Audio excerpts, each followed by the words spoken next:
fala que a gente tem uma bomba inicialmente em repouso, isso é importante, ela estava parada no começo, e ela vai explodir em 3 partes iguais, isso também é importante. E ele quer saber qual é a representação aproximadamente em escala das velocidades das 3 partes imediatamente após a explosão. Então, para onde vai cada pedacinho? Então, o que a gente vai ter que pensar? Em uma explosão, isso acontece muito rápido, em um intervalo de tempo muito curto. Então, as forças que existem na explosão são muito grandes. E como elas são muito grandes, isso implica que a gente pode desprezar as forças externas. Então, a gente vai considerar nosso sistema explodido como um sistema isolado. Se o sistema é isolado, a quantidade de movimento inicial é igual à quantidade de movimento final. No entanto, agora a gente vai falar em vetor, porque não vai estar em uma única direção. A gente pode ver pelos desenhos que está indo cada pedaço para um lado, certo?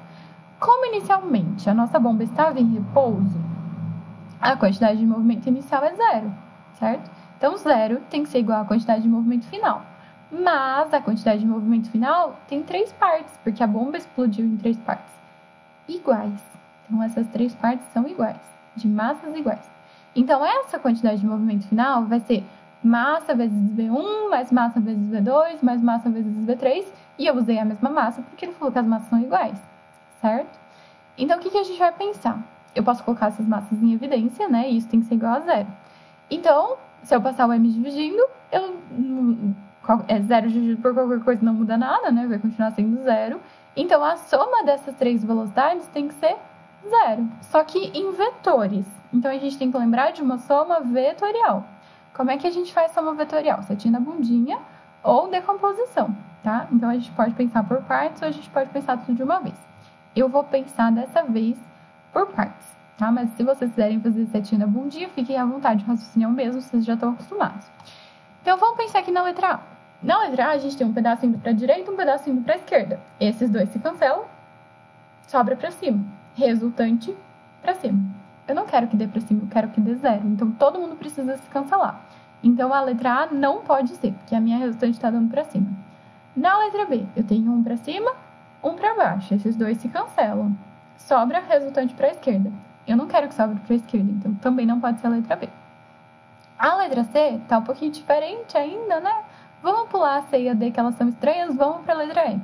Na letra E, a gente tem 2 para baixo e 1 para cima. Eu sei que 1 para cima cancela com 1 para baixo. Então, vai sobrar 1 para baixo. Resultante para baixo não pode ser, porque eu quero que a minha resultante seja 0.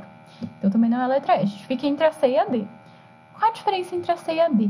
A abertura desses coisinhos aqui de cima. O que isso muda? A hora que a gente vai decompor esses vetores, a gente vai ter, por exemplo, ó, esse vetor aqui da esquerda para cima, ele está um pouco para a esquerda e um pouco para cima. Um pedaço para a esquerda e um pedaço para cima.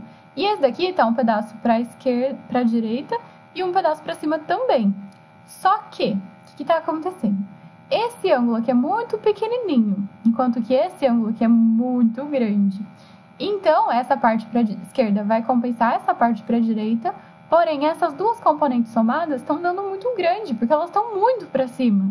Então, a hora que eu somo elas duas, elas não estão equilibrando com aquele que estava para baixo.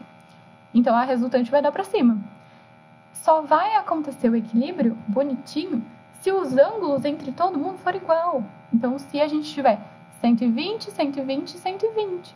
Aí, a hora que eu fizer a decomposição para a direita compensa para a esquerda, os dois para cima são bem pequenininhos, então a hora que eu somar eles compensam aquele sozinho que estava para baixo. Então, a resposta é a letra D.